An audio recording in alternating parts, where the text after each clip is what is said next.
Hi friends, welcome back. So Tesla CEO Elon Musk is now in China, and this is a bit of a surprise headline. I was waking up going, what's he doing over there? What's going on? And I want to share some thoughts on this and get yours as well. So it says here, Elon Musk, this is from Twitter here, honored to meet with Premier Li Qiang. We have known each other now for many years since our early Shanghai days. And if you don't know, Tesla's got a Shanghai factory. And could they be talking about building another one or something like that? Who knows? However, this is an interesting time because the Beijing Auto Show is going on right now, and I made a video about that recently. Essentially, car companies are showing their new products and what they got planned and what they're trying to sell to Chinese consumers. And what's interesting enough is Tesla does not have a booth at the Beijing Auto Show.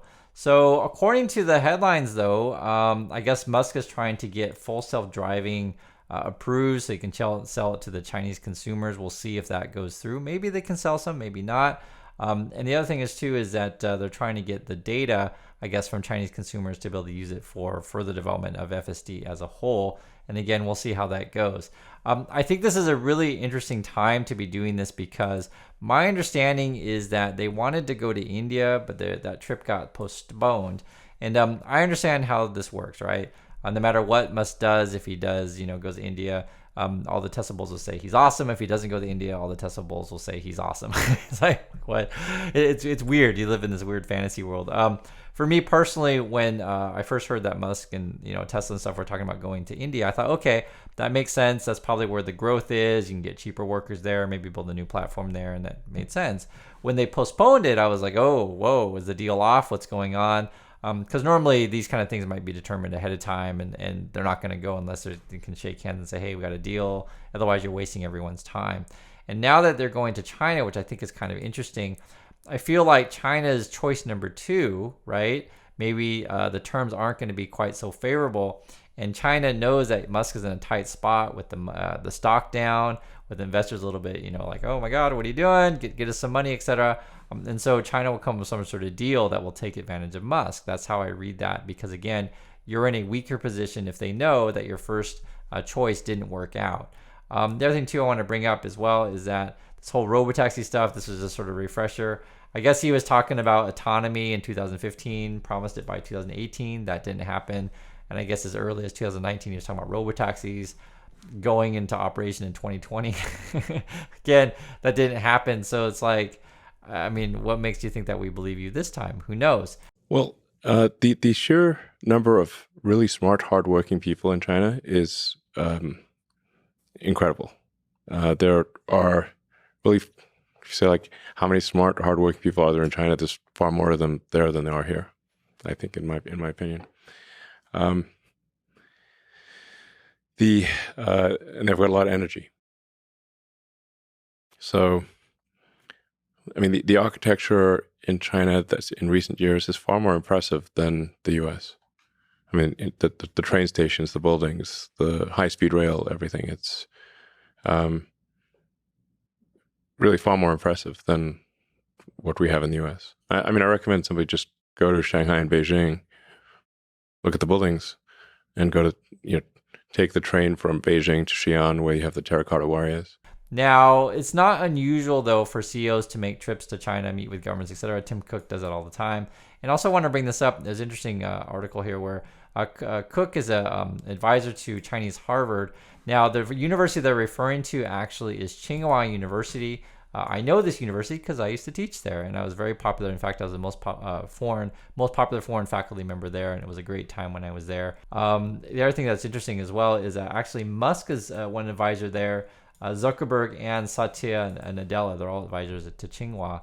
I just want to show you guys this. If you don't know, is sort of why I always like to talk about China when you get a chance. I used to teach there. These were my classes. They were overflowing. That's what they look like. I used to be on TV as well. And again, I write about this stuff in my book. So check it out. It's called Positive Angle. And just mention that stuff because sometimes people like to come and troll and say, oh, Chris, what have you done? You're so dumb. You don't know anything. Okay, guys, you can believe what you want, but I've been there. So I mentioned the China stuff because when I see people in the bulls talk about, China or things that like I know really, really well, and I can tell they don't know what the heck they're talking about, I got to chime up and say something. So for example, I was looking at this. This is the market share of EVs that China has compared to the rest of the world. This is in 2022, so the data today and 2024 may be different, but I don't think it's going to be that much different. Point being, according to this, 58% of EVs are sold in China. That was in 2022. Is it 50% today? Is it 60%? It's going to be something around there. Basically, it's a really important market to companies like Tesla. Now, what's interesting, though, is came from Bloomberg just a month or so ago. I've showed it on the channel before, but I don't think they ever show this on the Tesla Bull channels. But it's a really important chart. Tesla only has 8.4 market share of EVs in China, so they're struggling over there, right? There's 129 brands. BYD is the leader here, but there's really, really a lot of competition. And so even as Musk, it does have successful meetings, it doesn't necessarily guarantee increased auto sales. Who knows if they can sell FSD there or not? Who knows? I mean, it depends on what the meetings are, but that's why I was saying whatever meeting they get, I think the terms are going to be more favorable to China because they know that they're the second choice and they know that Musk is kind of in a weak position right now. There's the two I want to mention when people talk about that. Robotaxis are going to be all around the world and everyone's going to use these things and the market's going to be massive. You saw my last video. That's what Kathy Wood over at ArkInvest was saying. She's saying that's going to be like the $8 to $10 trillion industry and everyone's going to be doing it. I disagree. I think, and I'm literally right here, right? Public transit, trains, these kind of things. China and other countries invest heavily in this kind of stuff. Now, I understand in the USA, public transit is not very good. I totally get it. I'm American. I really know.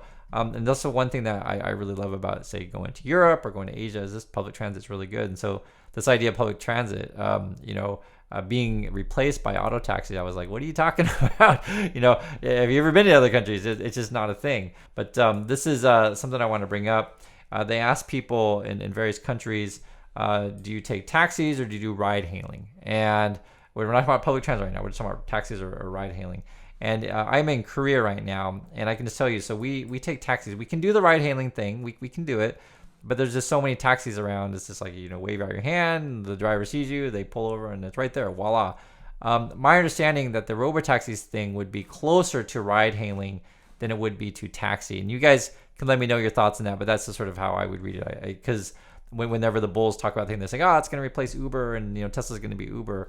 I don't think Tesla's going to necessarily replace taxi driver in the sense of like some dude running around, driving a car and pick you up as you wave him down on the street, because that's extremely convenient, and that's what we do here in Korea over ride hailing. Now, yes, we do call cars, we can do it, but there's just so many taxis just out there. It's so much easier. And so Korea's not alone though. China's like that. UK, India, Canada. The one thing that was fascinating, and this is again, Robotaxi versus ride hailing versus just taxi. It seems the Americans are all about ride hailing in comparison. And again, look at this chart. I thought that was an interesting one.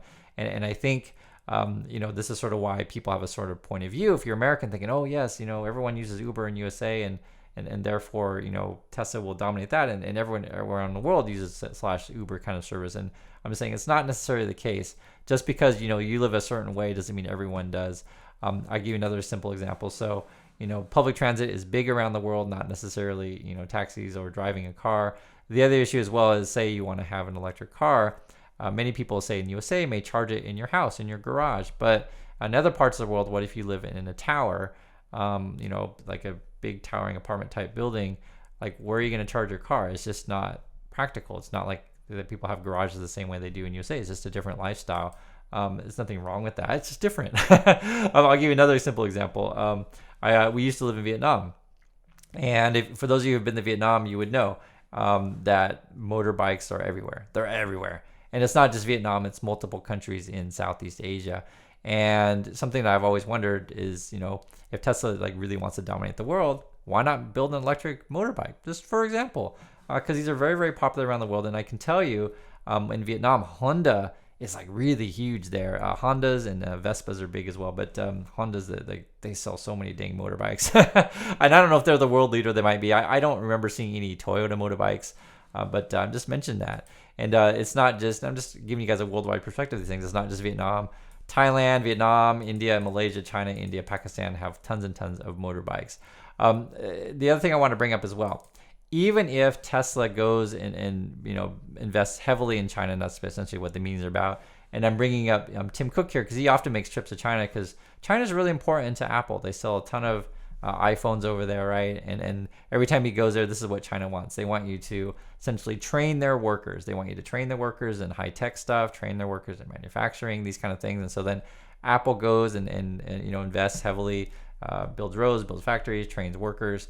And what do you think happens? Just for example, if a bunch of workers are trained by Apple and suddenly there's lots of other Chinese companies they could work for. Do you guys see what I'm getting at? Is that Musk, by doing the same kind of thing, by going over there, training workers to build EVs, these kind of things, there's nothing stopping from said workers from switching companies, right? So you're helping the country over in China to develop their industry, but doesn't necessarily mean they're always going to work and only work for Tesla. So the reason why I bring that up is that the iPhone sales are actually struggling, right? So as Apple's been developing their business there, who's to stop Chinese companies from stealing Apple technology, stealing Apple workers, etc., that have all been essentially trained by Apple and developed by Apple, right? So I don't think it's crazy to say like, hey, maybe China will let you get that full self-driving in, let you try it out in China, stuff like that, but who's to stop them from essentially copying your technology? That's a real concern for many, many companies. And something that every American company worries about is the IP issues, if you guys know anything about this. Huawei is actually leading China, and I guess my understanding now, Apple is like the number 5 selling phone in China or something like that. So they've really dropped down. I think that was the headline back here. It was, fifth, from first place to 5th place. So not as popular as it once was. The other thing too, which I want to bring up as well, is, looking at just Tesla's balance sheet, and we did this in the earnings reports before, where their sales are going down and the revenue's going down. Their cash flow took a big hit. It was like negative 2.5 billion, because I guess they're investing a whole bunch of money in AI. And if say you go to a place like a China, or maybe they get the deal in India, it's gonna hurt your balance sheet, right? You're gonna have to be spending a ton of money over there, and then maybe you may not see returns on profits for a couple of years. Like you're going back into a growth mode again, or I can say building mode, however you want to say it. The issue is that you have so much more competition now that you just don't have the time that you once did. The other thing too I want to point out is, and guys, I get it. I kind of look at this stuff. This is this whole Mars catalog dude. So he's always pumping Tesla all the time, and he's like, "Yo, Tesla is so undervalued," or he's saying, "Oh my God, robots are gonna." This is what he says. Robots are gonna bridge the gap between the digital and the physical world. Or he's talking about how when you hear about Tesla fraud, or Tesla's going to go bankrupt, these kind of stuff. Like he's basically saying, when you hear all these, bad news stuff, that's when Elon Musk gets stronger, and that's when Tesla comes back.